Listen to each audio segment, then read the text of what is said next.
जैसा 5 चरण की वोटिंग हो चुकी है, किस तरह की तस्वीरें नजर आ रही हैं? ये वैचारिक क्रांति है। जो 13 महीने आंदोलन चला, जनता को ज्ञान प्राप्त हो गया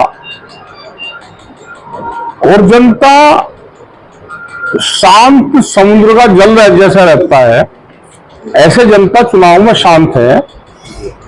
लेकिन जल शांत हो तो उसका मतलब ये नहीं कि उसकी गहराई कम हो जाएगी। जनता के मन में भी गहराई पूरी है और वो अपना विवेक से वोटिंग का इस्तेमाल कर रही है। चुनाव का तो पता भाई 4 तारीख में चलेगा, लेकिन माहौल शांत है। देश भर में आप दौरा कर रहे हैं, किस तरह के मुद्दे सामने आ रहे हैं? देखो, मुद्दे सरकार से ही होते हैं, सरकार से ही नाराजगी होती है। किसानों के अगर इश्यू होंगे तो एमएसपी गारंटी कानून का बड़ा सवाल है, स्वामीनाथन कमेटी की रिपोर्ट का सवाल है, बिजली के रेट बढ़े हुए हैं, फसलों के दाम नहीं है, ये बड़े उनके सवाल रहेंगे। आदिवासियों के जहां तक वो होंगे, उनके जंगल काटे जा रहे हैं,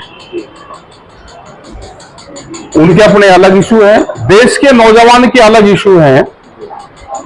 उनके इशू हैं कि 4 साल में अगर भर्ती हो गए तो अग्निवीर बनेंगे, उसका भविष्य भी खतरे में है। वो कहां जाएगा? दुकानदार है वो खत्म हो रहा है, बेरोजगारी और महंगाई बढ़ रही है, ये सब इशू है। क्या लगता है तमाम चीजें जिस तरह से हैं तो क्या बदलाव की स्थिति हो सकती है? क्या पता बदलाव का, तो अदला बदली तो होती रहती है। ऐसा नहीं है कि सेंटर में अदला बदली हो, स्टेट भी है, स्टेट में भी अलग अलग जगह अलग अलग पार्टियों की सरकारें हैं। हमने ये कहा कि सारी पार्टी स्टेट में गांव, गरीब, किसान, आदिवासी का चेहरा बने, अधिकारी काम करें। अधिकारी भी बेलगाम हो रहे हैं, तो अधिकारी बेलगाम होंगे तो नाराजगी सरकारों से होगी।